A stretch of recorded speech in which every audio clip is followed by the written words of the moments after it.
Hello दोस्तों, मेरा नाम है विभव और आज की इस वीडियो में दोस्तों हम लोग सॉल्व करने वाले हैं केस बेस्ड क्वेश्चंस को management of sporting events chapter का। तो इस वीडियो को दोस्तों एंड तक देखिएगा। तो विदाउट वेस्टिंग एनी टाइम हम स्टार्ट करते हैं इस वीडियो को। तो दोस्तों जैसे कि आप देख पा रहे हैं, यह हमारा फिजिकल एजुकेशन का केस बेस्ड क्वेश्चंस है। इसमें आपका यूनिट नंबर 1 हम पहले स्टार्ट कर रहे हैं, मैनेजमेंट ऑफ स्पोर्टिंग इवेंट्स। इसके जितने भी केस बेस्ड क्वेश्चंस होंगे उन सबको आज हम प्रैक्टिस कर लेंगे। तो इसमें सबसे पहला क्वेश्चन है दोस्तों हमारा, with the aim of promoting physical fitness and healthy lifestyle among students, the physical education teacher at XYZ school plans to organize intramural competitions at school.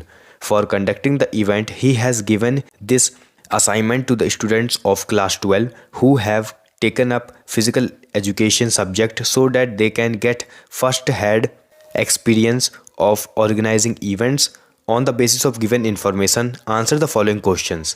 तो इसका मतलब है दोस्तों कि एक फिजिकल एजुकेशन टीचर हैं XYZ स्कूल में, जो कि दोस्तों एक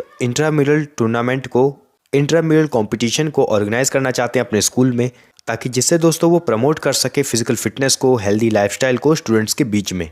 तो दोस्तों वो अपने इवेंट को कंडक्ट करने के लिए क्या करते हैं, कुछ स्टूडेंट्स को, क्लास 12 के कुछ स्टूडेंट्स को इस काम को असाइन कर देते हैं, उनको ये काम सौंप देते हैं जिन्होंने भी फिजिकल एजुकेशन सब्जेक्ट को ऑप्ट किया हुआ है। और दोस्तों वो जो फिजिकल एजुकेशन टीचर है वो स्टूडेंट्स को इस काम को असाइन इसलिए करते हैं ताकि जिससे दोस्तों उनको एक्सपीरियंस मिल सके इवेंट्स को ऑर्गेनाइज किस तरीके से किया जा सकता है इसके लिए। तो ये चीज़ तो इसका मतलब हो गया कि केस स्टडी में क्या कहा जा रहा है। उसके बाद दोस्तों यहाँ पर लिखा है कि on the basis of given information answer the following questions. मतलब दोस्तों ये जो पूरा इन्फॉर्मेशन हमने लिया, इसके बेसिस पर हमसे कुछ क्वेश्चंस पूछे गए हैं, हमें उसके आंसर करने। सबसे पहला क्वेश्चन है दोस्तों हमारा, work of committees is divided into.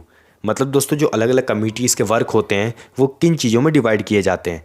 तो दोस्तों हमने देखा था कि कमिटीज़ के वर्क जो होते हैं किस में डिवाइड किए जाते हैं, वो किए जाते हैं प्री टूर्नामेंट, ड्यूरिंग टूर्नामेंट और पोस्ट टूर्नामेंट में। तो इसलिए यहाँ पर दोस्तों जो ऑप्शन नंबर ए है वो यहाँ पे करेक्ट आंसर हो जाएगा।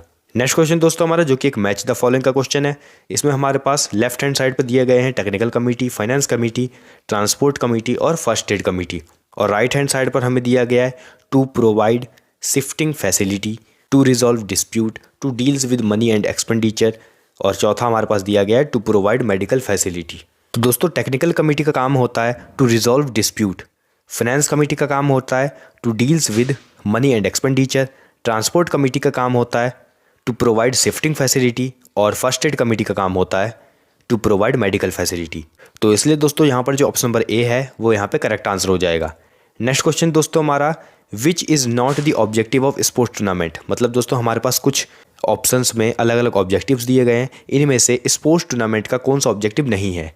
तो ऑप्शन ए दिया गया है to provide recreation, B to help in overall development, C to achieve high performance, D to provide opportunity. तो दोस्तों ऑप्शन नंबर ए, बी और डी ये क्या है, ये दोस्तों स्पोर्ट्स टूर्नामेंट के ऑब्जेक्टिव्स हैं। लेकिन दोस्तों जो ऑप्शन नंबर सी है वो स्पोर्ट्स टूर्नामेंट का ऑब्जेक्टिव नहीं है। तो यहाँ पर दोस्तों जो ऑप्शन नंबर सी है वो यहाँ पे करेक्ट आंसर हो जाएगा। नेक्स्ट क्वेश्चन दोस्तों हमारा, question number 2, below given is the tournament fixture procedure of a CBSE football national competition. मतलब दोस्तों हमारे पास एक टूर्नामेंट का फिक्चर दिया गया है CBSE फुटबॉल नेशनल कॉम्पिटिशन का। उसके बाद दोस्तों नीचे क्वेश्चंस पूछे गए हैं, on the basis of the above data answer the following questions. पहला क्वेश्चन है, what is the number of non seeded teams in the tournament. मतलब दोस्तों जैसे कि आप पिक्चर में देख पा रहे हैं, इनमें से कितने non seeded number of teams हैं। यहाँ पर जो ऑप्शन नंबर बी है वो यहाँ पर करेक्ट आंसर हो जाएगा।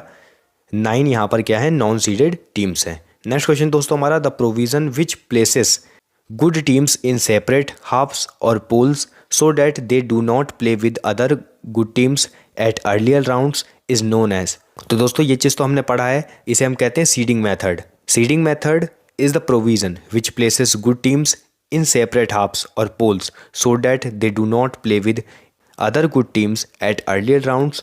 नेक्स्ट क्वेश्चन दोस्तों हमारा, which of the following is not a seeded team।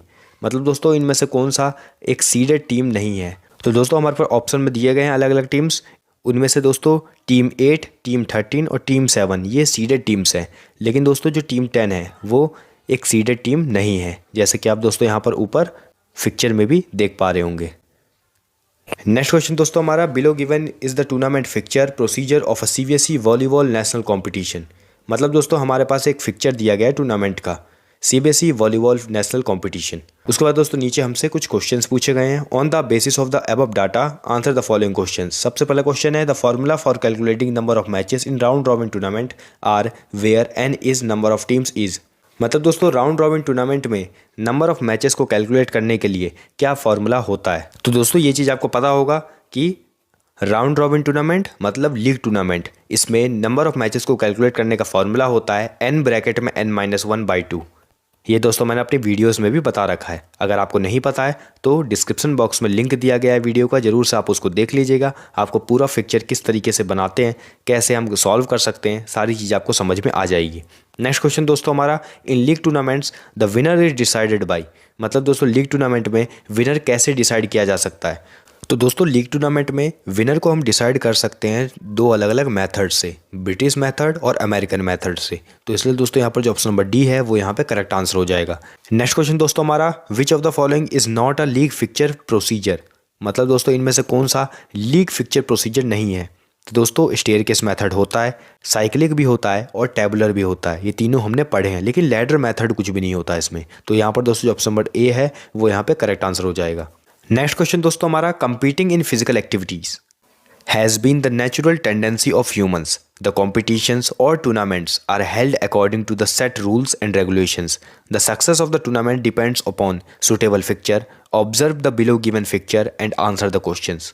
मतलब दोस्तों इसमें कहा जा रहा है कि फिजिकल एक्टिविटीज़ में compete करना ह्यूमंस की क्या है, नेचुरल टेंडेंसी है। जो भी कॉम्पिटिशन्स, जो भी टूर्नामेंट होते हैं तो वो दोस्तों अकॉर्डिंग टू रूल्स और रेगुलेशंस ही होने चाहिए। किसी भी टूर्नामेंट की सक्सेस जो है वो डिपेंड करती है उनके सुटेबल फिक्चर्स पर। उसके बाद दोस्तों कहा जा रहा है कि observe the below given fixture and answer the question. हमें क्या करना है, हमें इस पूरे फिक्चर को ऑब्जर्व करना है और नीचे दिए गए क्वेश्चंस का आंसर देना है। तो आप फिक्चर को अच्छे से देख लीजिए। उसके बाद दोस्तों क्वेश्चंस यहाँ पर दिए गए हैं। सबसे पहला क्वेश्चन है, the method followed in drawing the fixture is. मतलब दोस्तों फिक्चर को ड्रॉ करने के लिए कौन सा मेथड यूज़ किया गया है। ए लीग, बी नॉकआउट, सी लैडर, डी कॉम्बिनेशन। तो दोस्तों जैसे कि आप देख पा रहे हैं यहाँ पर नॉकआउट टूर्नामेंट का फिक्चर का यूज़ किया गया है। तो इसलिए दोस्तों यहाँ पर option number B correct answer होगा। सेकंड क्वेश्चन है, number of matches played can be calculated by the formula. अब दोस्तों यहाँ पर कहा जा रहा है कि नंबर ऑफ मैचेस कौन सा फॉर्मूला से कैलकुलेट किया जाएगा यहाँ पर। तो दोस्तों हमने सबसे पहले क्या आइडेंटिफाई किया कि ये कौन सा टूर्नामेंट है, ये है नॉकआउट टूर्नामेंट का फिक्चर। उसके बाद दोस्तों अब नंबर ऑफ मैचेस को हमें कैलकुलेट करना है। तो नॉकआउट टूर्नामेंट का नंबर ऑफ मैचेस को कैलकुलेट करने का फॉर्मूला क्या होता है। तो दोस्तों इसका सिंपल सा फॉर्मूला होता है n-1। तो इसलिए ऑप्शन नंबर बी जो है वो यहाँ पे करेक्ट आंसर हो जाएगा। नेक्स्ट क्वेश्चन दोस्तों हमारा, the advantage of this tournament is. मतलब दोस्तों इस टूर्नामेंट का मतलब नॉकआउट टूर्नामेंट का क्या एडवांटेज होता है। तो दोस्तों ऑप्शन नंबर ए और ऑप्शन नंबर बी दोनों इसके एडवांटेजेस हैं कि नॉकआउट टूर्नामेंट क्या होता है, इकोनॉमिकल होता है, कम खर्चा लगता है उसमें, और लेस टाइम और कम समय पर पूरा हो जाता है। तो इसलिए यहाँ पर जो ऑप्शन नंबर सी है वो यहाँ पे करेक्ट आंसर हो जाएगा। नेक्स्ट क्वेश्चन दोस्तों हमारा, in this type of tournament a team once defeated gets. तो दोस्तों यहाँ पर पूछा जा रहा है कि इस टाइप के टूर्नामेंट में अगर एक बार टीम हार जाती है तो वो क्या होती है, वो एलिमिनेट हो जाती है। तो इसलिए ऑप्शन नंबर ए जो है वो यहाँ पे करेक्ट आंसर हो जाएगा। और ये जो डेफिनेशन है नॉकआउट टूर्नामेंट की है कि in a knockout tournament a team once defeated gets eliminated from the tournament. और लास्ट क्वेश्चन दोस्तों हमारा, a privilege given to a team at a higher round is called. तो दोस्तों ये होता है बाई। तो यहाँ पर जो ऑप्शन नंबर बी है वो यहाँ पे करेक्ट आंसर हो जाएगा। नेक्स्ट क्वेश्चन दोस्तों हमारा, while organizing sports events for the annual sports day Arjun and Ravi being the captain and vice captain of sports formed various committees as shown below. तो दोस्तों एक एनुअल स्पोर्ट्स डे को organize किया जाता है, उसके लिए अर्जुन और रवि को क्या किया जाता है, वाइस कैप्टन और कैप्टन बना दिया जाता है। और वो लोग क्या करते हैं, बहुत सारी कमिटीज़ को फॉर्म करते हैं, जैसे कि हमें नीचे डायग्राम में दिया भी हुआ है। क्वेश्चन यहाँ पर सबसे पहला दिया हुआ है, the members of this committee are responsible for welcoming guest and spectators. तो दोस्तों गेस्ट एंड स्पेक्टेटर्स को वेलकम करने का काम कौन सी कमेटी का होता है, तो ये काम होता है दोस्तों हमारा रिसेप्शन कमेटी का। तो इसलिए ऑप्शन नंबर बी जो है वो यहाँ पे करेक्ट आंसर हो जाएगा। नेक्स्ट क्वेश्चन दोस्तों हमारा, announcement of venue date and events is done by. मतलब दोस्तों पहले से ही वेन्यू डेट इवेंट्स इसका अनाउंसमेंट कर देना, ये काम किसका होता है। तो दोस्तों ये काम होता है पब्लिसिटी कमेटी का। तो इसलिए दोस्तों यहाँ पर जो ऑप्शन नंबर ए है वो यहाँ पे करेक्ट आंसर हो जाएगा। नेक्स्ट क्वेश्चन दोस्तों हमारा, organizing and conducting of sports event involve.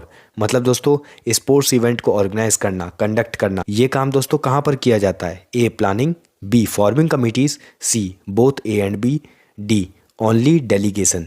तो इसका आंसर होगा दोस्तों option number C, both A and B. मतलब दोस्तों ऑर्गेनाइज करना कि कौन चीज़ कैसे कैसे होगी, कंडक्ट करना स्पोर्ट्स इवेंट का, ये काम प्लानिंग में, फॉर्मिंग कमिटीज़ में, इन सब में किया जाता है। तो इसलिए ऑप्शन नंबर सी यहाँ पे करेक्ट आंसर हो जाएगा। नेक्स्ट क्वेश्चन दोस्तों हमारा, complete responsibility for success of competition is taken by. मतलब दोस्तों कंपटीशन सक्सेस होगा, इस चीज़ की कंप्लीट रिस्पॉन्सिबिलिटी कौन लेता है? A announcement committee, B administrative director, C first aid committee, D committee for officials. तो दोस्तों इस चीज़ की पूरी जिम्मेदारी एडमिनिस्ट्रेटिव डायरेक्टर ही लेता है। तो इसलिए यहाँ पर जो ऑप्शन नंबर बी है वो यहाँ पे करेक्ट आंसर हो जाएगा। और लास्ट क्वेश्चन दोस्तों हमारा, to prepare a proper score sheet for record is dash responsibility. मतलब दोस्तों स्कोर शीट को प्रॉपरली रिकॉर्ड करना, ये काम दोस्तों कब किया जाता है? प्री टूर्नामेंट में, ड्यूरिंग टूर्नामेंट में, पोस्ट टूर्नामेंट में, कब किया जाता है इस काम को? तो मैंने आपको बताया भी था। तो दोस्तों इस काम को ड्यूरिंग टूर्नामेंट में किया जाता है। तो इसलिए ऑप्शन नंबर बी यहाँ पे करेक्ट आंसर हो जाएगा। नेक्स्ट क्वेश्चन दोस्तों हमारा, as mister Kiren Rijiju sports minister has ordered to popularize the game of kabaddi among school students to develop their physical ability. Mr. Gopi, physical education teacher of a reputed CBSE school, has decided to conduct an inter-school kabaddi tournament in his school premises. After proper drawing of fixtures, he consulted the management and the principal to conduct the tournament of pro kabaddi pattern, but the PE teacher was not aware of pro kabaddi tournament, so he discussed with the National Kabaddi Referee Association. तो इसमें पूछ रहा है दोस्तों, एक sports minister है जिन्होंने order दिया है, जिनका नाम है किरण रिजिजू। उन्होंने ऑर्डर दिया है दोस्तों कि वो एक कबड्डी टूर्नामेंट को कंडक्ट कराना चाहते हैं ताकि इससे जो स्कूल के स्टूडेंट हैं उनके बीच में एक फिजिकल एबिलिटी भी डेवलप हो। तो उन्होंने ये काम सौंपा है मिस्टर गोपी को, जो कि एक फिजिकल एजुकेशन टीचर हैं बहुत ही अच्छे CBSE स्कूल में, जिन्होंने डिसाइड किया है कि वो एक इंटर स्कूल कबड्डी टूर्नामेंट को कंडक्ट कराएंगे अपने स्कूल में प्रॉपर फिक्चर्स के साथ। उन्होंने दोस्तों मैनेजमेंट, जो स्कूल के मैनेजमेंट थे, उनसे कंसल्ट किया और उन्होंने प्रिंसिपल से भी कहा कि हमें एक प्रो कबड्डी टूर्नामेंट को कंडक्ट कराना चाहिए। बट दोस्तों जो फिजिकल एजुकेशन टीचर थे उनको प्रो कबड्डी लीग के बारे में उतना अवेयरनेस नहीं थी।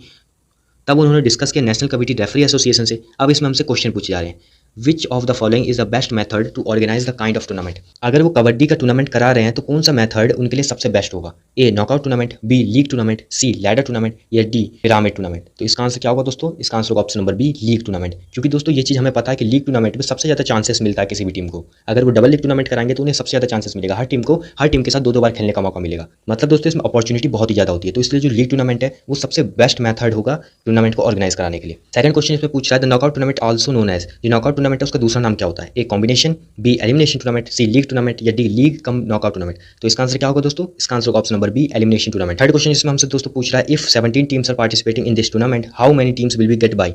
अगर दोस्तों 17 टीम्स पार्टिसिपेट करेगी इस टूर्नामेंट में, किस चीज़ के टूर्नामेंट में दोस्तों? प्रो कबड्डी लीग के टूर्नामेंट में, तो कितनी टीम्स को बाय दी जाएगी? तो ये चीज़ हमें पता है दोस्तों। बाय निकालने का फॉर्मूला क्या होता है? बाय निकालने का फॉर्मूला होता है दोस्तों next higher power of 2 minus number of teams. तो नेक्स्ट हायर पावर ऑफ 2 दोस्तों क्या हो जाएगी? 32 माइनस 17 कितना हो जाएगा दोस्तों?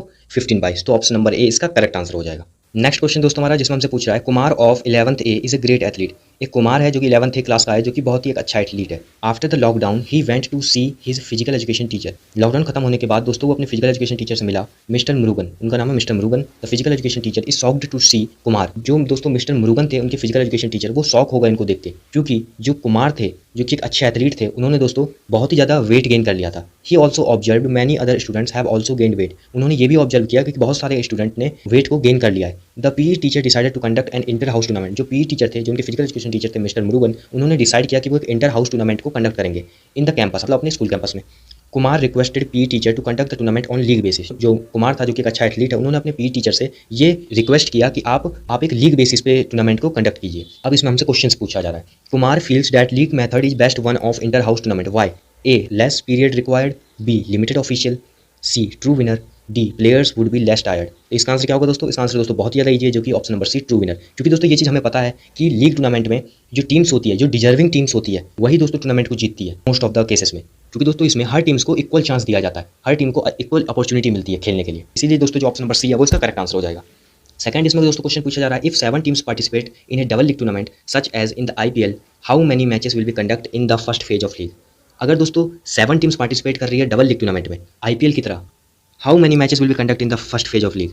तो कितने मैचेस कंडक्ट किए जाएंगे लीग के फर्स्ट फेज में? ए 42, बी 45, सी 54, या डी 58। तो इसका आंसर क्या होगा दोस्तों? इसका आंसर होगा ऑप्शन नंबर ए 42। थर्ड इसमें दोस्तों क्वेश्चन पूछा जा रहा है what is the formula to determine number of matches in double league fixture for even number of teams. तो इसमें पूछा जा रहा है दोस्तों कि डबल लीग टूर्नामेंट में जो नंबर ऑफ मैचेस निकालने होते हैं इवन नंबर ऑफ टीम्स के लिए, तो वो कैसे निकाले जाते हैं, उसका क्या फॉर्मूला होता है। ए n+1/2, बी n-1/2, सी n ब्रैकेट में n-1/2, डी n ब्रैकेट में n+1/2। तो इसका आंसर क्या होगा दोस्तों, इसका आंसर होगा दोस्तों n ब्रैकेट में n-1/2। ऑप्शन नंबर सी इसका करेक्ट आंसर होगा। नेक्स्ट क्वेश्चन दोस्तों हमारा, ABC school is one of the reputed schools in their location for the number of sports facilities it provides to its stakeholders. Keeping that in consideration, CBSE Sports Cell has given them the responsibility of conducting CBSE Football Cluster. 35 teams have sent their entry for participation in the tournament. तो दोस्तों अपने location में ABC school जो है काफ़ी ज़्यादा reputed school है, क्योंकि दोस्तों वहाँ पर जो स्पोर्ट्स फैसिलिटीज़ है वो काफ़ी बढ़िया हैं। तो इस चीज़ का ध्यान रखते हुए CBSE स्पोर्ट्स सेल ने क्या किया, उनको एक रिस्पॉन्सिबिलिटी दी कि आप एक CBSE फुटबॉल क्लस्टर टूर्नामेंट जो है वो कंडक्ट कराइए। 35 अलग अलग टीम्स को भेज दिया गया कि वो लोग टूर्नामेंट में जाके पार्टिसिपेट करेंगे। सबसे पहला क्वेश्चन पूछा गया है, due to large number of teams willing to participate the school is conducting the competition by dash fixture. मतलब दोस्तों इतनी ज़्यादा टीम्स जो है वो पार्टिसिपेट करना चाहती है इस टूर्नामेंट में, तो स्कूल किस तरीके के टूर्नामेंट को कंडक्ट कराए। A league, B knockout, C staircase, D challenge. तो इसका करेक्ट आंसर होगा दोस्तों option number B knockout. Next question दोस्तों हमारा, the number of matches in the first round will be. मतलब दोस्तों अगर 35 टीम्स पार्टिसिपेट करते हैं नॉकआउट टूर्नामेंट में, तो number of matches first round में कितने होंगे। तो दोस्तों फर्स्ट राउंड में नंबर ऑफ मैचेस 3 होंगे। और दोस्तों यहाँ पर ऑप्शन में कहीं पे भी 3 दिया नहीं गया है, हो सकता है प्रिंटिंग मिस्टेक हो, तो यहाँ पर जो ऑप्शन होगा वो 3 होगा। पहले राउंड में 3 मैचेस खेले जाएंगे, जैसे कि आप फिक्चर में भी देख पा रहे होंगे। नेक्स्ट क्वेश्चन दोस्तों हमारा, total number of rounds will be. मतलब कितने राउंड्स होंगे टोटल। तो दोस्तों टोटल 6 राउंड्स होंगे, तो इसलिए ऑप्शन नंबर सी यहाँ पे करेक्ट आंसर हो जाएगा। नेक्स्ट क्वेश्चन दोस्तों हमारा, total number of matches will be. मतलब कितने टोटल नंबर ऑफ मैचेस खेले जाएंगे। तो दोस्तों टोटल 34 मैचेस खेले जाएंगे, क्योंकि टोटल नंबर ऑफ मैचेस निकालने का फॉर्मूला क्या होता है, n-1। नंबर ऑफ टीम्स हमारे पास कितनी दी गई है, 35 -1 कर देंगे तो 34 मैचेस। तो इसलिए ऑप्शन नंबर ए यहाँ पे करेक्ट आंसर हो जाएगा। नेक्स्ट क्वेश्चन है, total number of byes in the fixture will be. मतलब दोस्तों कितने टोटल नंबर ऑफ बाइस दिए जाएंगे फिक्चर में। तो दोस्तों इसका भी फॉर्मूला होता है, क्या होता है, next highest power of 2 minus number of teams. Next highest power of 2 हमारे पास कितना है, 64 माइनस नंबर ऑफ टीम्स कितनी है, 35। तो 64 माइनस 35 कर देंगे कितना आ जाएगा, 29। तो इसलिए यहाँ पर ऑप्शन नंबर ए जो है वो यहाँ पे करेक्ट आंसर हो जाएगा। नेक्स्ट क्वेश्चन दोस्तों हमारा, total number of byes in the lower half will be. मतलब दोस्तों लोअर हाफ में कितनी टोटल नंबर ऑफ बाइस दी जाएगी। तो दोस्तों ये भी हमने निकाला हुआ है, फिक्चर में आपको सामने दिख रहा है। तो 15 टोटल नंबर ऑफ बाइस लोअर हाफ में दी जाएगी। तो इसलिए यहाँ पर ऑप्शन नंबर ए जो है वो यहाँ पे करेक्ट आंसर हो जाएगा। नेक्स्ट क्वेश्चन है जिसमें दोस्तों हमसे पूछा जा रहा है, your school has been given the responsibility to conduct zonal volleyball competition as a head boy head girl of the student council. You have been asked to make various teams of students to help teacher in charges for smooth conduct of the tournament. आपके school को एक responsibility दी गई है कि वो एक zonal volleyball competition को conduct करे एज अ हेड बॉय और head girl of the student. तो आप एज अ हेड बॉय या हेड गर्ल, आपको बोला गया है कि आप बहुत सारे स्टूडेंट्स को आप कन्वेंस करें ताकि वो टीचर की हेल्प कर सके इस टूर्नामेंट में। अब इसमें दोस्तों हमसे क्वेश्चन पूछा जा रहा है, A to help the teams to know about the fooding and stay arrangement a group of students will be assigned with dash committee. इसमें पूछ रहा है दोस्तों खाने के और रहने के अरेंजमेंट में कौन सी कमेटी को दोस्तों वो फॉर्म करे। ए ट्रांसपोर्ट कमेटी को, बी रजिस्ट्रेशन कमेटी को, सी बोर्डिंग एंड लॉजिंग कमेटी को, या डी डेकोरेशन कमेटी को। तो इसका आंसर क्या होगा दोस्तों, इसका आंसर होगा option number C boarding and lodging committee को। B students good at art and craft and creative designing will be assigned with dash committee. ये तो दोस्तों आपको पहले क्वेश्चन पढ़ते ही पता चल गया होगा कि आर्ट एंड क्राफ्ट और क्रिएटिव डिजाइंस का काम किस चीज़ में होता है। ए रिसेप्शन कमेटी में, बी रजिस्ट्रेशन में, सी डेकोरेशन में, डी एंटरटेनमेंट में। तो दोस्तों जाहिर सी बात है जो डेकोरेशन है उसी में दोस्तों क्रिएटिव, आर्ट एंड क्राफ्ट और डिजाइनिंग इन सभी चीज़ों की दोस्तों ज़रूरत पड़ती है। तो ऑप्शन नंबर सी इसका करेक्ट आंसर हो जाएगा। थर्ड इसमें पूछा जा रहा है, few students will be assigned with dash committee for prize distribution. Prize distribution में कुछ स्टूडेंट्स को रखा गया है, तो कौन सी कमेटी उन लोगों ने फॉर्म की होगी। A ceremonial committee, B transport committee, C registration committee या डी बजट कमेटी। तो इसका आंसर क्या होगा दोस्तों? इसका आंसर होगा option number A, ceremonial committee. Next question दोस्तों हमारा, your school has received an invitation for participation in a badminton competition being organized by XYZ school. There is a entry fee for the competition due to which very few students have shown their willingness to participate. इसका मतलब है दोस्तों कि आपके school को एक invitation मिला है कि वो पार्टिसिपेट करे बैडमिंटन कंपटीशन में, जो कि XYZ स्कूल के द्वारा ऑर्गेनाइज किया जा रहा है। यहाँ पर दोस्तों एक एंट्री फ़ी भी है कंपटीशन में पार्टिसिपेट करने के लिए, जिसके कारण दोस्तों बहुत कम स्टूडेंट्स पार्टिसिपेट करते हैं टूर्नामेंट में। अब यहाँ पर सबसे पहला क्वेश्चन पूछा जा रहा है, which type of fixture is preferred if there are less number of teams. मतलब दोस्तों अगर बहुत कम नंबर ऑफ टीम्स पार्टिसिपेट करती है टूर्नामेंट में, तो यहाँ पर कौन से टूर्नामेंट को हमें कराना चाहिए? A knockout, B league, C round robin, D both B and C. तो इसका करेक्ट आंसर होगा दोस्तों option number D, both B and C. League tournament और राउंड रॉबिन टूर्नामेंट एक ही टूर्नामेंट होता है दोस्तों ये। तो दोस्तों लीग टूर्नामेंट का नाम ही राउंड रॉबिन टूर्नामेंट भी होता है। तो इसका करेक्ट आंसर होगा दोस्तों option number D, both B and C. Next question दोस्तों हमारा, what are the advantages of using this particular fixture. मतलब दोस्तों अगर लीग टूर्नामेंट या फिर राउंड रॉबिन टूर्नामेंट अगर हम कराते हैं तो इसका एडवांटेज क्या है? तो दोस्तों इसका एडवांटेज है मोर अपॉर्चुनिटीज़, क्योंकि दोस्तों यहाँ पर हर टीम दूसरी टीम के साथ मैचेस खेलती है, तो यहाँ पर अपॉर्चुनिटी उन्हें ज़्यादा मिलती है और वो जल्दी से एलिमिनेट भी नहीं होते हैं। तो इसलिए ऑप्शन नंबर सी यहाँ पे करेक्ट आंसर होगा। और लास्ट क्वेश्चन है, how many types are there in this type of tournament. मतलब दोस्तों लीग टूर्नामेंट के कितने टाइप्स होते हैं? तो इसका करेक्ट आंसर होगा दोस्तों ऑप्शन नंबर बी, 2। तो यहाँ पर दोस्तों हमने सभी इंपॉर्टेंट केस स्टडीज़ को अच्छे से सॉल्व कर लिया है management of sporting events chapter का। हम लोग प्रैक्टिस करने वाले हैं children and women in sports के केस बेस्ड क्वेश्चंस को। तो विदाउट वेस्टिंग एनी टाइम हम स्टार्ट करते हैं इस वीडियो को। तो इसमें सबसे पहला क्वेश्चन है दोस्तों हमारा, Mahesh physical education teacher at XYZ school observe that Raju a student of class 6 has outward curve of vertebral column at thoracic region. He suggested some exercises to rectify this problem. तो इसका मतलब है दोस्तों कि एक महेश है जो कि एक फिजिकल एजुकेशन टीचर है XYZ स्कूल में। उसने दोस्तों ऑब्जर्व किया राजू को, जो कि एक स्टूडेंट है क्लास 6 का, कि राजू के वर्टिब्रल कॉलम में थोरासिक रीजन में एक आउटवर्ड कर्व निकला हुआ था। महेश ने दोस्तों उसको कुछ एक्सरसाइजेस भी सजेस्ट की कि आप इन एक्सरसाइजेस को रेगुलरली परफॉर्म करके अपनी इस डिफॉर्मिटी को ठीक कर सकते हैं। अब यहाँ पर हमसे क्वेश्चंस पूछे जा रहे हैं। सबसे पहला क्वेश्चन है, what is this deformity known as. तो दोस्तों ये कौन सी डिफॉर्मिटी है? A scoliosis, B kyphosis, C lordosis, D flat foot. तो दोस्तों ये तो काफ़ी सिंपल है, outward curve, vertebral column, thoracic region, ये की टर्म्स को हमें पढ़ते ही हमें पता चल रहा है कि ये काइफोसिस डिफॉर्मिटी को इंडिकेट कर रहा है। तो यहाँ पर दोस्तों जो ऑप्शन नंबर बी है वो यहाँ पर करेक्ट आंसर हो जाएगा। सेकंड क्वेश्चन दोस्तों हमारा, kyphosis is commonly known as. Kyphosis को हम और किस नाम से जानते हैं? A hollow back, B hunchback, C sideways bending, D lordosis. तो दोस्तों काइफोसिस को हम हंचबैक के भी नाम से जानते हैं, तो इसलिए दोस्तों यहाँ पर जो ऑप्शन नंबर बी है वो यहाँ पर करेक्ट आंसर हो जाएगा। नेक्स्ट क्वेश्चन दोस्तों हमारा, kyphosis is a deformity related to. मतलब दोस्तों काइफोसिस किस चीज़ के रिलेटेड डिफॉर्मिटी है? A foot, B vertebral column, C shoulder, D legs. तो दोस्तों काइफोसिस जो है वो वर्टिब्रल कॉलम के रिलेटेड डिफॉर्मिटी है, तो इसलिए दोस्तों यहाँ पर जो ऑप्शन नंबर बी है वो यहाँ पे करेक्ट आंसर हो जाएगा। नेक्स्ट क्वेश्चन दोस्तों हमारा, Padma a student of class 12 used to read books in the school library. One day she was studying the history of women participation in Indian sports and felt that more girls and women must be encouraged to actively participate in sports. She believed that impossible things can be achieved through participating in sports. इसका मतलब है दोस्तों कि पद्मा एक student है class 12 की। वो दोस्तों हर हमेशा स्कूल लाइब्रेरी में बुक्स को रीड करती थी। एक दिन दोस्तों वो एक बुक पढ़ रही थी जिसका टाइटल था the history of women participation in Indian sports. ये बुक पढ़ने के बाद दोस्तों पद्मा ने ये चीज़ फील की कि गर्ल्स और विमेन का जो है पार्टिसिपेशन स्पोर्ट्स में बढ़ना चाहिए, और उसका ये भी मानना था कि इम्पॉसिबल चीज़ें जितनी भी हैं वो अचीव की जा सकती है स्पोर्ट्स में पार्टिसिपेट करके। उसके बाद दोस्तों नीचे हमसे क्वेश्चंस पूछे गए हैं। सबसे पहला क्वेश्चन है, in which year did women first participate in Olympics. मतलब दोस्तों कौन से साल में पहली बार महिलाओं ने ओलंपिक्स में पार्टिसिपेट किया था?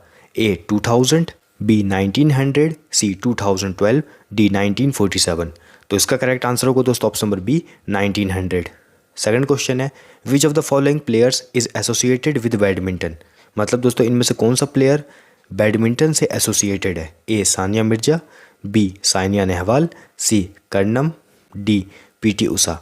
तो दोस्तों सानिया नेहवाल जो है वो बैडमिंटन से एसोसिएटेड है, तो यहाँ पर दोस्तों जो ऑप्शन नंबर बी है वो यहाँ पर करेक्ट आंसर हो जाएगा। नेक्स्ट क्वेश्चन दोस्तों हमारा, amenorrhea is a condition of, मतलब दोस्तों एमिनोरिया किस चीज़ की कंडीशन है? A menstrual disorder, B eating disorder, C psychological disorder, D none of these. तो दोस्तों ये चीज़ हमने पढ़ा भी है कि एमिनोरिया जो है वो एक मेंस्ट्रुअल डिसऑर्डर का कंडीशन है। नेक्स्ट क्वेश्चन दोस्तों हमारा, posture plays a very significant role in our daily activities. Correct posture means the balancing of body in accurate and proper manner. Various types of postural deformity can be identified in individuals. इसका मतलब है दोस्तों कि जो posture होता है वो हमारी डेली लाइफ में, डेली एक्टिविटीज़ में काफ़ी ज़्यादा इंपॉर्टेंट रोल प्ले करता है। सही posture का मतलब है अपनी बॉडी को बैलेंस रखना एक्यूरेट मैनर में, प्रॉपर मैनर में। उसके बाद दोस्तों कई तरीके के postural डिफॉर्मिटीज़ इंडिविजुअल्स में देखे जा सकते हैं, आइडेंटिफाई किए जा सकते हैं, ये चीज़ इसमें कहा जा रहा है। उसके बाद दोस्तों नीचे आपको एक डायग्राम दिख रहा है और उसके बाद नीचे हमसे क्वेश्चंस पूछे गए हैं। सबसे पहला क्वेश्चन है, from the above given picture the deformities seen on the left most is caused due to deficiency of. मतलब दोस्तों ऊपर दिए गए पिक्चर में जो डिफॉर्मिटी लेफ्ट मोस्ट में है वो डिफॉर्मिटी किस कारण से होती है, ये चीज़ पूछी जा रही है। तो दोस्तों लेफ्ट मोस्ट में कौन सी डिफॉर्मिटी है? तो दोस्तों लेफ्ट मोस्ट में जो डिफॉर्मिटी है वो है दोस्तों हमारी बोलेक्स, और दोस्तों बोलेक्स जो है वो कैल्शियम और विटामिन डी की कमी से होती है। तो यहाँ पर दोस्तों जो ऑप्शन नंबर डी है वो यहाँ पे करेक्ट आंसर हो जाएगा। नेक्स्ट क्वेश्चन दोस्तों हमारा, walking on the inner as of the feet can be a remedy for. मतलब दोस्तों walking on the inner as of the feet ये दोस्तों किस डिफॉर्मिटी के लिए रेमेडी है? ए बोलेक्स, बी फ्लैट फुट, सी ओवरवेट, डी लेग डिफॉर्मिटी। तो दोस्तों ये जो रेमेडी है ये बोलेक्स के लिए होती है, तो इसलिए दोस्तों यहाँ पर जो ऑप्शन नंबर ए है वो यहाँ पर करेक्ट आंसर हो जाएगा। नेक्स्ट क्वेश्चन दोस्तों हमारा, the person in the middle is suffering with. इसका मतलब है दोस्तों कि ऊपर दिए गए डायग्राम में जो मिडल में जो पर्सन है वो दोस्तों कौन सी डिफॉर्मिटी से सफ़र कर रहा है? A rickets, B flat foot, C knock knees, D elephant foot. तो वो दोस्तों नॉक नीज से सफ़र कर रहा है, तो इसलिए दोस्तों यहाँ पर जो ऑप्शन नंबर सी है वो यहाँ पे करेक्ट आंसर हो जाएगा। नेक्स्ट क्वेश्चन दोस्तों हमारा, horse riding is the best exercise for clearing this deformity. मतलब दोस्तों हॉर्स राइडिंग किस डिफॉर्मिटी को ठीक करने के लिए सबसे बेस्ट एक्सरसाइज है? A knock knees, B bow legs, C flat foot, D all of the above.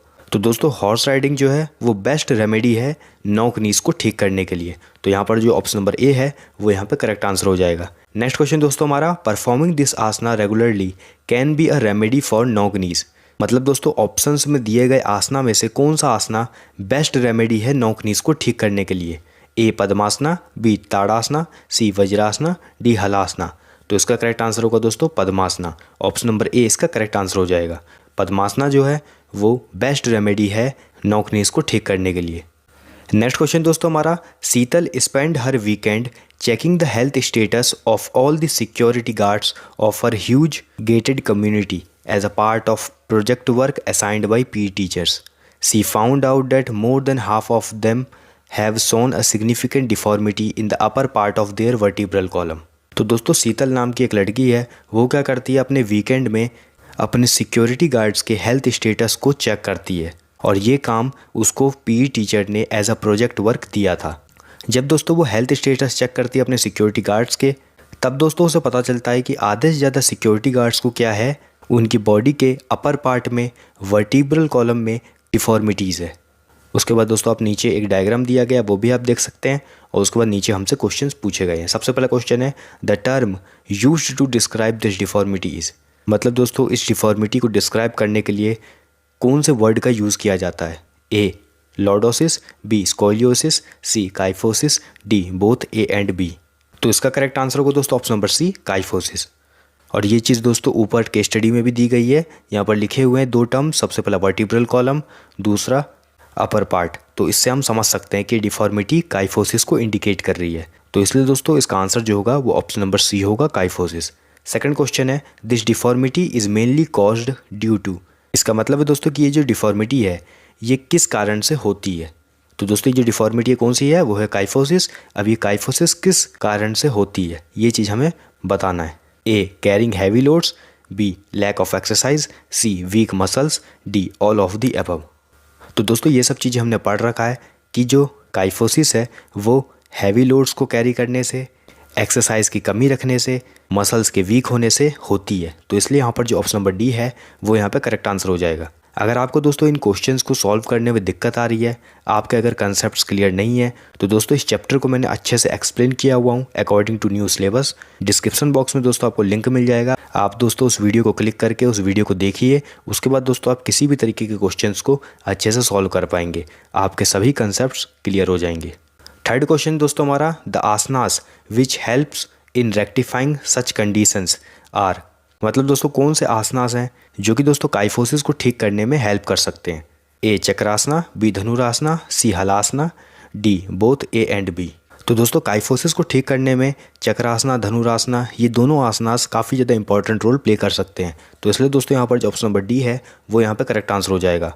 Next question दोस्तों हमारा, bending head backward in standing position helps in getting rid of. मतलब दोस्तों खड़े होकर अपने हेड को बैकवर्ड डायरेक्शन में बेंड करना, ये चीज़ कौन सी डिफॉर्मिटी को ठीक करने में हेल्प कर सकती है। A lordosis, B kyphosis, C scoliosis, D both A and B. तो इसका करेक्ट आंसर होगा दोस्तों option number B kyphosis. Kyphosis को ठीक करने में ये चीज़ हेल्प कर सकती है। और लास्ट क्वेश्चन दोस्तों हमारा, due to COVID pandemic most of the children attending online classes with bad sitting posture may experience this condition later. इसका मतलब है दोस्तों कि कोविड के समय पर बहुत सारे बच्चे ऑनलाइन क्लासेस को अटेंड कर रहे थे, जिसके कारण दोस्तों उन्हें बाद में बैड सिटिंग पोस्चर के रिलेटेड डिफॉर्मिटी फेस करनी पड़ी। तो ये कौन सी डिफॉर्मिटी को इंडिकेट कर रहा है। ए काइफोसिस, बी लॉर्डोसिस, सी स्कोलियोसिस, डी फ्लैट फुट। तो इसका करेक्ट आंसर होगा दोस्तों ऑप्शन नंबर ए काइफोसिस। तो यहाँ पर दोस्तों हमने सभी इंपॉर्टेंट केस बेस्ड क्वेश्चंस को अच्छे से सॉल्व कर लिया है children and women in sports chapter का। तो हम लोग प्रैक्टिस करने वाले हैं केस बेस्ड क्वेश्चंस को स्पोर्ट्स एंड न्यूट्रिशन चैप्टर का। इस वीडियो में दोस्तों हम most important case based questions को सॉल्व करेंगे। तो विदाउट वेस्टिंग एनी टाइम चलिए स्टार्ट करते हैं हम इस वीडियो को। तो इसमें सबसे पहला क्वेश्चन है दोस्तों हमारा, a balanced diet refers to intake of food constituting all the necessary nutrients. Ram shares his knowledge of food and nutrition with neighbors while visiting his grandparents in a village. Ram notices that few people living in that village are suffering with goiter and severe anemia. तो दोस्तों इन lines का मतलब ये है कि balance diet यहाँ पे क्या होता है। तो बैलेंस डाइट का मतलब होता है कि जितने भी एसेंशियल फूड कॉन्स्टिट्यूएंट्स होते हैं, जैसे कि protein, carbohydrates, fats, vitamin, mineral, water, ये सब करेक्ट प्रोपोर्शन में हमारी डाइट में होने चाहिए। इसी को हम बैलेंस डाइट बोलते हैं। यही चीज़ यहाँ पर सबसे पहले तो डेफिनेशन में लिखी हुई है। उसके बाद दोस्तों यहाँ पर लिखा हुआ है कि एक राम नाम का लड़का है जो कि दोस्तों अपने ग्रैंड पेरेंट्स के यहाँ पर, अपने दादा दादी के यहाँ पर गांव में जाता है। वहाँ पर दोस्तों वो उनके नेबर्स के साथ में कुछ फूड एंड न्यूट्रिशन की नॉलेज शेयर करता है। दोस्तों राम वहाँ पर नोटिस करता है कि वहाँ पर कुछ लोग गाँव में गोइटर और सीवियर अनेमिया से ग्रसित हैं। उसके बाद दोस्तों यहाँ पर नीचे एक डायग्राम बना हुआ है, उसको आप देख लीजिए। उसके बाद दोस्तों नीचे हमसे क्वेश्चंस पूछे गए हैं। सबसे पहला क्वेश्चन है, minerals are placed under dash nutrient category on basis of required quantity. मतलब दोस्तों क्वांटिटी के हिसाब से मिनरल्स कौन सी न्यूट्रिएंट कैटेगरी में आता है। ए माइक्रो, बी मैक्रो, सी रफेज, डी नॉन न्यूट्रिटिव। तो दोस्तों ये चीज़ हमें पता है कि जो मिनरल्स होते हैं वो माइक्रो न्यूट्रिएंट्स की कैटेगरी में आते हैं। मिनरल्स के साथ विटामिन्स भी माइक्रो न्यूट्रिएंट की कैटेगरी में आते हैं। और मैक्रो न्यूट्रिएंट की कैटेगरी में क्या क्या आते हैं। तो मैक्रो न्यूट्रिएंट की कैटेगरी में आते हैं कार्बोहाइड्रेट्स, फैट्स, प्रोटीन और वाटर। उसके बाद नेक्स्ट क्वेश्चन है दोस्तों हमारा, goitre is caused due to deficiency of dash. मतलब दोस्तों जो गोइटर डिजीज़ है ये किस चीज़ की कमी से होती है। A calcium, B iodine, C selenium, D iron. तो दोस्तों ये चीज़ हमें पता है, ये तो काफ़ी ज़्यादा ईजी है। गोइटर जो है वो आयोडीन की कमी से होती है। तो यहाँ पर जो ऑप्शन नंबर बी है वो यहाँ पे करेक्ट आंसर हो जाएगा। नेक्स्ट क्वेश्चन दोस्तों हमारा, low levels of this mineral will lead to anaemia. मतलब दोस्तों कौन से मिनरल की कमी से अनेमिया डिजीज़ होता है। A copper, B sodium, C iron, D calcium. तो इसका करेक्ट आंसर होगा दोस्तों option number C iron. Iron की कमी से अनेमिया होता है। नेक्स्ट क्वेश्चन दोस्तों हमारा, from the above picture it can be derived that. मतलब दोस्तों ऊपर दिए गए पिक्चर जो अभी हम देखा ना, एक लड़का साइकिल चला रहा है, इस तरीके का पिक्चर बना हुआ है। तो दोस्तों यहाँ पर इस पिक्चर को आपने देख लिया, अब हमें बताना है कि इससे क्या डिराइव हो रहा है। A vegetables and fruits are enough to stay healthy, B exercise along with proper nutrition is required, C red and green colored foods only to be taken, D all of the above। तो इसका correct answer होगा दोस्तों option number B exercise along with proper nutrition is required। क्योंकि दोस्तों जैसे कि आप देख पा रहे हैं ये सभी यहाँ पर फ्रूट्स एंड वेजिटेबल्स से ये पूरा डायग्राम बना हुआ है। साथ ही साथ इस डायग्राम में हमें ये दिखाया जा रहा है कि ये लड़का साइकिलिंग कर रहा है, तो इससे क्या होगा, बॉडी हेल्दी भी रहेगी, प्रॉपर न्यूट्रिशन भी वो ले रहा है, तो यही चीज़ यहाँ पर डिराइव की जा रही है। तो ऑप्शन नंबर बी यहाँ पे करेक्ट आंसर होगा। नेक्स्ट क्वेश्चन है fresh vegetables and fruits are rich source of dash. मतलब दोस्तों फ्रेश वेजिटेबल्स फ्रूट्स किस चीज़ का सोर्स है? A vitamins, B minerals, C both A and B, D fats. तो इसका करेक्ट आंसर होगा दोस्तों option number C, both A and B. जो फ्रेश वेजिटेबल्स है, फ्रूट्स है, ये दोस्तों विटामिन मिनरल दोनों का रिच सोर्स है। नेक्स्ट क्वेश्चन दोस्तों हमारा, food is the basic requirement of every individual to fulfil the energy needs and to meet the development of the body. The nutritious diet directly affects the health of an individual. It contains various type of nutrients in it. इसका मतलब है दोस्तों कि जो food होता है वो किसी भी इंडिविजुअल की सबसे बेसिक रिक्वायरमेंट होती है, जिससे उसे एनर्जी मिलती है और जिससे उस पर्सन की बॉडी का डेवलपमेंट भी होता है। अगर दोस्तों कोई भी पर्सन न्यूट्रिशियस डाइट लेता है तो इससे उसकी बॉडी हेल्दी होती है, और हेल्दी फूड में दोस्तों बहुत सारे टाइप के न्यूट्रिएंट्स भी मिलते हैं। उसके बाद दोस्तों यहाँ पर नीचे आपको एक डायग्राम दिया गया है, उसको आप देख लीजिए। सबसे पहला क्वेश्चन यहाँ पर पूछा गया है, the bottom most part of the food pyramid is occupied by. मतलब दोस्तों जैसे कि आप देख पा रहे हैं ये फूड पिरामिड यहाँ पे बना हुआ है, इसमें 4 स्टेप्स हैं। जैसे कि आप देख पा रहे हैं यहाँ पर जो सबसे बॉटम मोस्ट है, मतलब सबसे लास्ट वाला, यहाँ पर किस चीज़ को दिखाया गया है? यहाँ पर दोस्तों जैसे कि आप देख पा रहे हैं कार्बोहाइड्रेट्स, विटामिन्स, मिनरल्स, फैट्स, ये ऑप्शन में दिए गए हैं। तो आप नीचे सबसे नीचे देखेंगे तो यहाँ पर दोस्तों bread, cereals, rice, pasta group, ये सारी चीज़ें दिया गया है। तो यहाँ पर दोस्तों कार्बोहाइड्रेट्स को दिखाया जा रहा है, तो ऑप्शन नंबर ए यहाँ पे करेक्ट आंसर हो जाएगा। नेक्स्ट क्वेश्चन है, major portion of individuals diet constitute dash nutrients. मतलब दोस्तों किसी भी इंडिविजुअल की डाइट में सबसे मेजर पार्ट क्या होता है, कौन से न्यूट्रिएंट का होता है? ए मैक्रो, बी माइक्रो, सी वाटर, डी रफेज। तो दोस्तों ये चीज़ हमने पढ़ा ही है, बहुत ईजी है। मैक्रो न्यूट्रिएंट्स किसी भी इंडिविजुअल के डाइट का सबसे मेजर पार्ट होता है। ऑप्शन नंबर ए यहाँ पे करेक्ट आंसर हो जाएगा। नेक्स्ट क्वेश्चन है, fat soluble vitamins are dash. मतलब दोस्तों फैट सोल्यूबल विटामिन्स कौन कौन से होते हैं? A vitamin A and D, B vitamin A and K, C vitamin E and D, D vitamin A D E K. तो दोस्तों ये चीज़ हमने पढ़ा है कि विटामिन्स 2 टाइप के होते हैं, फैट सोल्यूबल विटामिन्स और water soluble vitamins. Fat soluble vitamins होते हैं vitamin A D E K. तो यहाँ पर दोस्तों जो ऑप्शन नंबर डी है वो यहाँ पर करेक्ट आंसर हो जाएगा।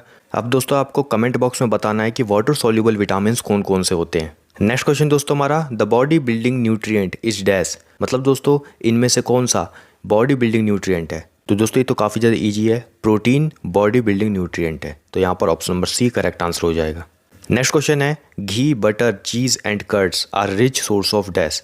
मतलब दोस्तों घी, बटर, चीज़, कर्ड्स, ये सभी चीज़ें किसका सोर्स है? A vitamins, B fats, C minerals, D proteins. इसका करेक्ट आंसर होगा दोस्तों ऑप्शन नंबर बी फैट्स। ये सभी चीज़ें फैट्स का सोर्स है। नेक्स्ट क्वेश्चन दोस्तों हमारा, Vikas a state level wrestler has been advised by his coach to take adequate amounts of simple carbohydrates, vitamins, minerals and proteins in his diet along with the training schedule. He has also been advised to follow the diet plan and be aware of the drawbacks of unsupervised dieting. मतलब दोस्तों एक लड़का है विकास, वो दोस्तों एक state level wrestler है। उसके कोच ने उसको एडवाइस किया कि तुम एडिक्वेट अमाउंट में सिंपल कार्बोहाइड्रेट्स लो, विटामिन लो, मिनरल लो, प्रोटीन लो, और साथ ही साथ दोस्तों अपनी ट्रेनिंग शेड्यूल के अकॉर्डिंग ट्रेनिंग भी करो। विकास के कोच ने दोस्तों विकास को ये भी सजेस्ट किया कि तुम अपने डाइट प्लान को अच्छे से फॉलो करो और जितने भी अनसुपरवाइज्ड डाइटिंग होती है इन सभी के ड्रॉबैक से अवेयर रहो। उसके बाद नीचे हमसे क्वेश्चंस पूछे गए हैं। सबसे पहला क्वेश्चन है, glucose, fructose, lactose are dash. मतलब दोस्तों ग्लूकोज, फ्रुक्टोज, लैक्टोज ये सभी क्या होते हैं? A simple carbohydrate, B complex carbohydrates, C minerals, D fats. तो इसका करेक्ट आंसर होगा दोस्तों option number A simple carbohydrates. अब दोस्तों आप कमेंट बॉक्स में बताइएगा कि कॉम्प्लेक्स कार्बोहाइड्रेट्स में क्या क्या चीज़ें आती हैं। नेक्स्ट क्वेश्चन है, which among these is a pitfall of dieting. इनमें से कौन सा एक पिटफॉल ऑफ डाइटिंग है? A skipping meal, B reducing energy food, C drinking lot of water, D taking food supplements. इसका करेक्ट आंसर होगा दोस्तों option number A skipping meal. ये दोस्तों एक पिटफॉल ऑफ डाइटिंग है। नेक्स्ट क्वेश्चन दोस्तों हमारा question number C, amino acids and protein are the dash of life. मतलब दोस्तों अमीनो एसिड्स, प्रोटीन, ये क्या होते हैं हमारी लाइफ के? A building block, B training blocks, C fitness blocks, D both A and B. तो इसका करेक्ट आंसर होगा दोस्तों ऑप्शन नंबर ए, ये हमारी बॉडी के बिल्डिंग ब्लॉक होते हैं। नेक्स्ट क्वेश्चन दोस्तों हमारा, below given is the BMI data of A schools health checkup. मतलब दोस्तों हमारे पास एक BMI डेटा दिया गया है स्कूल के हेल्थ चेकअप का। डेटा आप नीचे देख पा रहे हैं। उसके बाद दोस्तों यहाँ पर हमसे नीचे कुछ क्वेश्चंस पूछे गए हैं। On the basis of the above data answer the following questions. सबसे पहला क्वेश्चन है, in which category does the major student population falls into. मतलब दोस्तों कौन सी कैटेगरी में सबसे ज़्यादा बच्चे आते हैं? A obese, B normal weight, C underweight, D overweight. तो दोस्तों अगर आप ध्यान से देखेंगे इस डेटा को, तो यहाँ पर जो सबसे मेजर पोर्शन है वो दोस्तों 18.5 से 24.9 वाले जो ब्लॉक है, ये है सबसे मेजर पोर्शन। और ये जो कैटेगरी होती है ये दोस्तों नॉर्मल वेट की कैटेगरी होती है। तो इसलिए दोस्तों यहाँ पर जो ऑप्शन नंबर बी है वो यहाँ पे करेक्ट आंसर हो जाएगा। नेक्स्ट क्वेश्चन दोस्तों हमारा, the school has to develop an activity based programme to decrease the number of. मतलब दोस्तों स्कूल को डेवलप करना पड़ेगा कुछ एक्टिविटी बेस्ड प्रोग्राम, जिससे दोस्तों वो कम कर पाए, डिक्रीज कर पाए नंबर ऑफ। तो इसका आंसर होगा दोस्तों number of Owais class first. क्योंकि दोस्तों जैसे कि आप ऊपर देख पा रहे हैं यहाँ पर 30 से 34.9 वाले जो बच्चे हैं ये हैं दोस्तों हमारे ओबेस क्लास फर्स्ट वाले बच्चे। तो स्कूल चाहेगा कि जितने भी ओबेस बच्चे हैं इनको हमें डिक्रीज करना है, तो उसी के लिए वो एक्टिविटी बेस्ड प्रोग्राम डेवलप करेगा। तो यहाँ पर ऑप्शन नंबर डी जो है वो यहाँ पर करेक्ट आंसर हो जाएगा। नेक्स्ट क्वेश्चन दोस्तों हमारा, which category is related to underweight. तो दोस्तों ऊपर दिए गए डायग्राम को आप ध्यान से देखिए, उनमें अंडर वेट कौन सा है?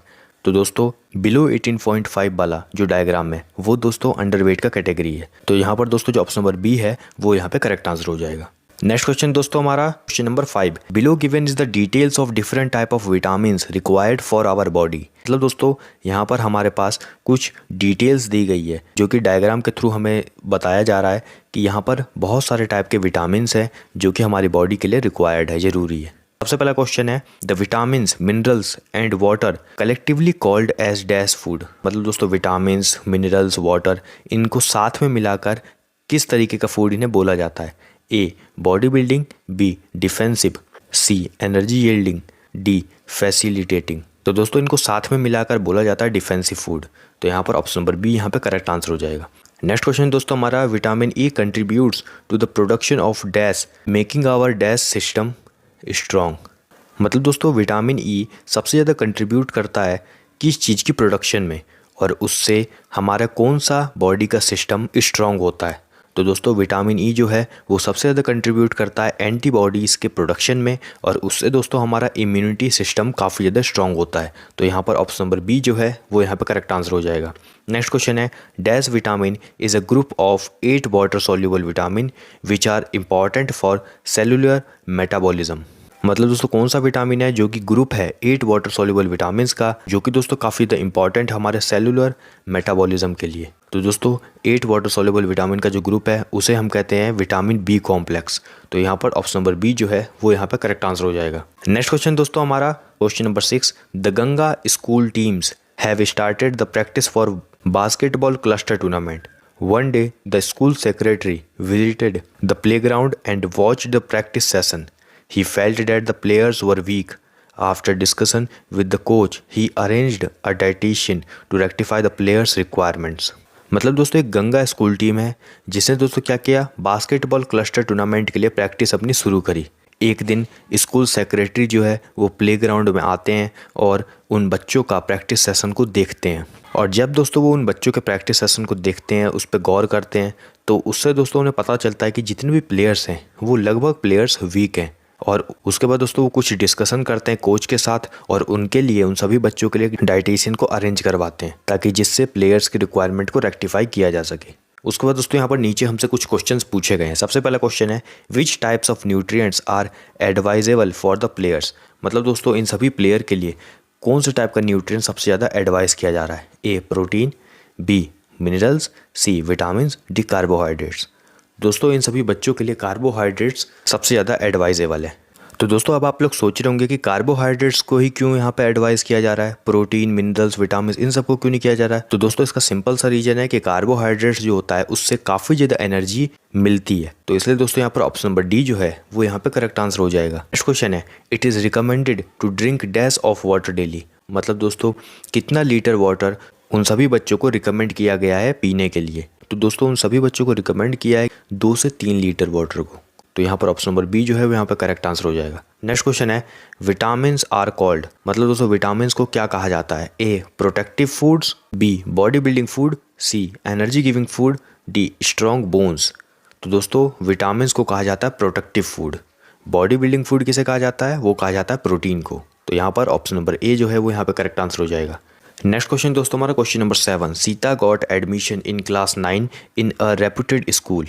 School is taking all the children on a picnic to Ramoji Film City. Sita suffered from a severe stomach ache on her journey. Immediately, the class teacher consulted a doctor who diagnosed the problem and told her that Sita had difficulty digesting a particular food. This can lead to symptoms such as intestinal gas, abdominal pain, or diarrhea. It is sometimes confused with or mislabeled as a food allergy. उसके बाद दोस्तों नीचे हमसे कुछ questions पूछे गए हैं। सबसे पहला क्वेश्चन है, food intolerance can cause A diarrhoea, B anaemia, C fatigue, D loss of appetite. तो दोस्तों अगर आपने हमारी वीडियो देखी है तो मैंने आपको अच्छे से ये सारी चीज़ें टॉपिक समझा रखे थे, pitfalls of dieting, food intolerance, food myths. तो दोस्तों मैंने वहाँ पर आपको बताया था कि फूड इंटॉलरेंस जो है वो कॉज करता है डायरिया को। तो यहाँ पर ऑप्शन नंबर ए जो है वो यहाँ पर करेक्ट आंसर हो जाएगा। नेक्स्ट क्वेश्चन है, which of the following is normal BMI for man. मतलब दोस्तों मैन के लिए नॉर्मल BMI कौन सा होता है। तो दोस्तों मैन के लिए जो नॉर्मल BMI होता है वो होता है 18.5 to 24.9। नेक्स्ट क्वेश्चन है, excess intake of iron and magnesium causes dash. मतलब दोस्तों अगर हम ज़्यादा अमाउंट में आयरन और मैग्नीशियम लेते हैं तो इससे दोस्तों क्या चीज़ कॉज हो सकती है। तो इससे दोस्तों किडनी स्टोन्स हो सकते हैं। तो यहाँ पर ऑप्शन नंबर ए जो है वो यहाँ पर करेक्ट आंसर हो जाएगा। उसके बाद दोस्तों नेक्स्ट इंपॉर्टेंट क्वेश्चन है, जैसा कि आप देख पा रहे हैं, during a survey done in class 8 on the topic favourite fruit of children following data was collected on the basis of given data answer the following questions.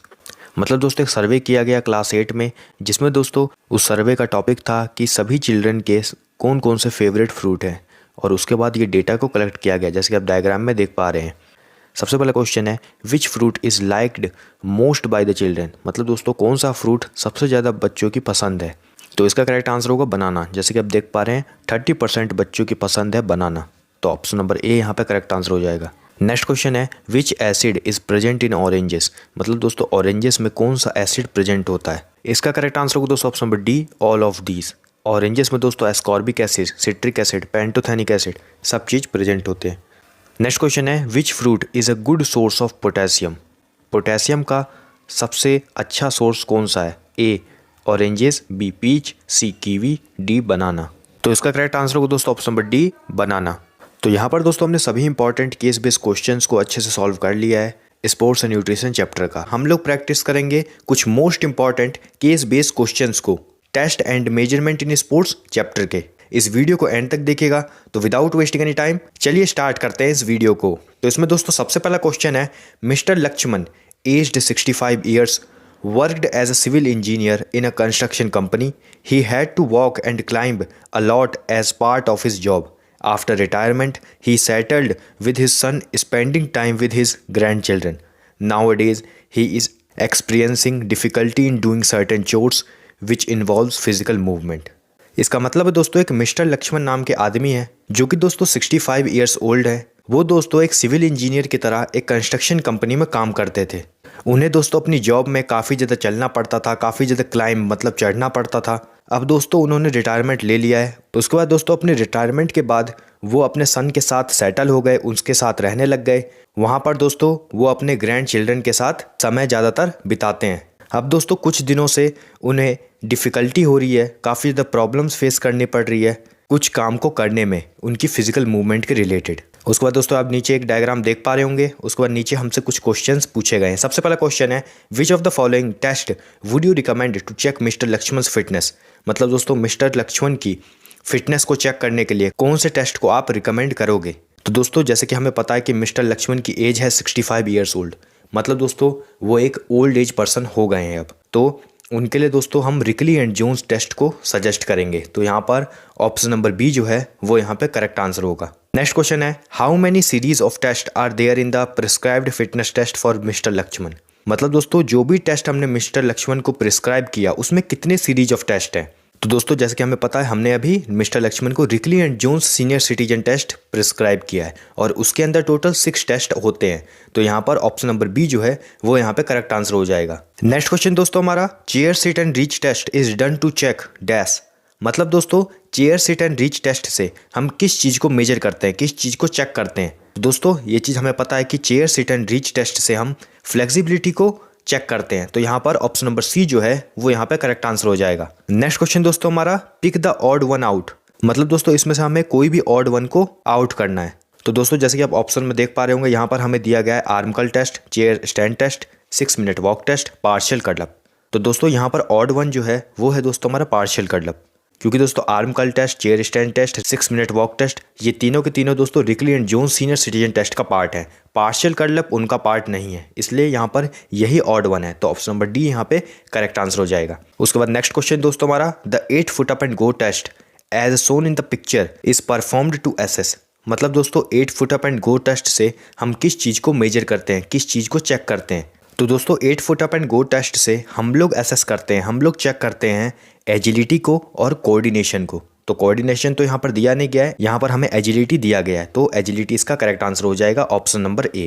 Next question दोस्तों हमारा, तो यहाँ पर सबसे पहले तो हमें डायग्राम दिया गया है हार्वर्ड स्टेप टेस्ट का और रॉकपोर्ट 1 माइल टेस्ट का। उसके बाद नीचे हमसे कुछ क्वेश्चंस पूछे गए हैं। सबसे पहला क्वेश्चन है, both the test shown in the picture are conducted to check dash fitness. मतलब दोस्तों ये दोनों ही टेस्ट जो हमें डायग्राम में ऊपर दिए गए हैं इनसे किस चीज़ को चेक किया जाता है, कौन सी फिटनेस चेक होती है। तो इन दोनों टेस्ट से, Harvard step test, Rockport 1 mile test से हम कार्डियोवैस्कुलर फिटनेस को चेक करते हैं। तो ये यहाँ पर ऑप्शन नंबर सी यहाँ पे करेक्ट आंसर होगा। नेक्स्ट क्वेश्चन है, the height of the bench used in the first picture is dash centimetre for women. मतलब दोस्तों जो सबसे पहला पिक्चर है, सबसे पहला पिक्चर किस चीज़ का है, हार्वर्ड स्टेप टेस्ट। इसमें दोस्तों वुमेन्स के लिए कितने सेंटीमीटर का बेंच को यूज़ किया जाता है। इसका करेक्ट आंसर होगा दोस्तों option number A 45 centimetre. Next question दोस्तों हमारा, the test shown in the first picture was developed by. मतलब दोस्तों ये जो टेस्ट है सबसे पहला वाला हार्वर्ड स्टेप टेस्ट, इसको किसके द्वारा डेवलप किया गया था। तो इसका करेक्ट आंसर होगा दोस्तों ऑप्शन नंबर बी ब्रूहा के द्वारा हार्वर्ड स्टेप टेस्ट को डेवलप किया गया था। नेक्स्ट क्वेश्चन दोस्तों हमारा, Rajesh went to an old age home on the occasion of his birthday. At that time all the inmates in the home were assembled in one place. When he inquired they replied that they have a physical fitness test. तो दोस्तों एक राजेश नाम का आदमी है जो कि दोस्तों अपने बर्थडे के ओकेजन पर एक ओल्ड एज होम में जाता है। वहाँ पर वो देखता है कि सारे लोग एक ही जगह पर असेंबल हैं, एक ही जगह पर सारे लोग इकट्ठा हैं, खड़े हैं। जब दोस्तों राजेश ने इंक्वायरी की तो उसे पता चला कि उन सभी को फिजिकल फिटनेस टेस्ट है। उसके बाद दोस्तों नीचे हमसे कुछ क्वेश्चंस पूछे गए हैं। सबसे पहला क्वेश्चन है, give any one standard physical fitness test for senior citizens. मतलब दोस्तों हमें ऑप्शंस में कुछ टेस्ट के नाम दिए गए हैं, उसमें से एक सीनियर सिटीजन टेस्ट हमें बताना है। तो जैसे कि आप देख पा रहे हैं ऑप्शन यहाँ पे है pushups, standing broad jump, zig zag run और 8 foot up and go test. तो इनमें से दोस्तों आंसर डी वाला ही होगा, 8 foot up and go test, क्योंकि यही सीनियर सिटीजन टेस्ट का पार्ट है। नेक्स्ट क्वेश्चन है, chair stand test is used for measuring the. मतलब दोस्तों चेयर स्टैंड टेस्ट से किस चीज को मेजर किया जाता है। तो दोस्तों चेयर स्टैंड टेस्ट से हम लोअर बॉडी स्ट्रेंथ को मेजर करते हैं। तो यहाँ पर ऑप्शन नंबर ए जो है वो यहाँ पर करेक्ट आंसर हो जाएगा। नेक्स्ट क्वेश्चन है, the weight of dumbbells in arm curl test for man is. मतलब दोस्तों आर्म कर्ल टेस्ट जो होता है उसमें मैन के लिए डंबल्स का वेट कितना होता है। तो दोस्तों आर्म कर्ल टेस्ट में मैन के लिए डंबल्स का वेट होता है 8 पाउंड्स। तो दोस्तों इसका करेक्ट आंसर होगा ऑप्शन नंबर सी। अब दोस्तों आपको कमेंट बॉक्स में बताना है कि आर्म कर्ल टेस्ट में डंबल्स का वेट कितना होता है विमेंस के लिए। नेक्स्ट क्वेश्चन दोस्तों हमारा, sports minister mister Kiran Rijiju has launched many sports scheme in India. Among these, one of the best schemes is Khelo India. Mr. Kannanan, father of Karthik, approached the PE teacher and inquired about the fitness levels of the students. PE teacher replied that Khelo India consisted of physical fitness tests for school children and they were analyzing students' fitness through these tests. मतलब दोस्तों sports minister किरण रिजिजू जो है उन्होंने कई सारी sports scheme को India के अंदर लॉन्च किया जिसमें से उनका सबसे बेस्ट स्कीम था खेलो इंडिया। एक मिस्टर कन्नन है जो कि फादर हैं कार्तिक के, वो दोस्तों पीई टीचर को अप्रोच करते हैं, मतलब फिजिकल एजुकेशन टीचर को अप्रोच करते हैं, उनसे बात करते हैं और उससे स्टूडेंट्स के फिटनेस लेवल के बारे में इंक्वायरी करते हैं। और दोस्तों जो फिजिकल एजुकेशन टीचर है वो मिस्टर कन्नन को रिप्लाई करते हैं कि जो खेलो इंडिया है उसके अंदर कई सारे फिजिकल फिटनेस टेस्ट आते हैं स्कूल चिल्ड्रन के लिए और उससे स्टूडेंट की फिटनेस को एनालाइज किया जा सकता है। उसके बाद दोस्तों नीचे हमसे कुछ क्वेश्चंस पूछे गए हैं। सबसे पहला क्वेश्चन है to measure lower body flexibility fitness which one of the following is best. मतलब दोस्तों कौन सा टेस्ट है जिसके द्वारा लोअर बॉडी फ्लेक्सिबिलिटी को चेक किया जा सकता है। दोस्तों ये चीज़ हमें पता है कि लोअर बॉडी फ्लेक्सिबिलिटी को सिट एंड रीच टेस्ट से मेजर किया जा सकता है, तो यहाँ पर ऑप्शन नंबर बी जो है वो यहाँ पे करेक्ट आंसर होगा। नेक्स्ट क्वेश्चन है Rikli Jones test is conducted on. मतलब दोस्तों रिकली एंड जोन्स टेस्ट जो है वो किन के लिए बनाई गई है। तो दोस्तों रिकली एंड जोन्स टेस्ट जो है वो सीनियर सिटीजन्स के लिए बनाई गई है, तो यहाँ पर ऑप्शन नंबर डी जो है वो यहाँ पे करेक्ट आंसर होगा। तो यहाँ पर दोस्तों हमने सभी इंपॉर्टेंट केस बेस्ड क्वेश्चंस को अच्छे से सॉल्व कर लिया है test and measurement in sports chapter के। आई होप दोस्तों ये जो वीडियो है ये आपके लिए हेल्पफुल रही होगी। अगर दोस्तों ये वीडियो आपको अच्छी लगी है तो इस वीडियो को लाइक कीजिए, इस वीडियो को शेयर कीजिए अपने दोस्तों के साथ। और दोस्तों अगर आप ऐसी ही वीडियोस को देखते रहना चाहते हैं तो इस चैनल को सब्सक्राइब कीजिए। तब तक के लिए दोस्तों all the best, stay tuned with us.